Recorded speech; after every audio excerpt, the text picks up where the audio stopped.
নামাজ কি জানেন? ওমর ফারুক রাদিয়াল্লাহু তাআলা আনহু ফজরের নামাজে ছিলেন, উনি নামাজের ইমামতি করতেছিলেন। ওই অবস্থা ফিরোজ আল-লুন নামক অগ্নিপূজক যখন খঞ্জর দিয়ে তার পেটে আঘাত করেছেন, নাড়ি বুড়ি বের হয়ে গেছে। উনি তো লুটায় পড়ে গেছেন, কিন্তু প্রাণ তখনও বের হয় নাই। ওনাকে নিয়ে যাওয়া হলো।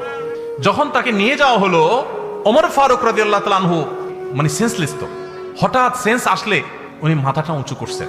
ওনার ছেলে মেয়েরা, পরিবারের লোকেরা সবাই দৌড়ে আসছে, মনে করছে শরীর থেকে এত রক্তক্ষরণ হয়েছে, প্রাণ বের হয়ে যাবে যে কোনো মুহূর্তে, হয়তো একটু পানি চায় শেষ মুহূর্তে, বা কোনো ওসিয়ত টসিয়ত করবে মরার সময় বাচ্চাদেরকে।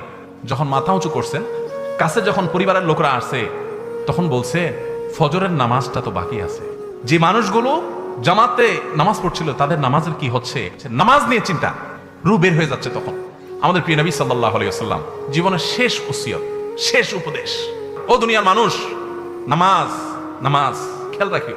কিয়ামতের ময়দানে দেখবেন প্রথম হিসাব আল্লাহ তাআলা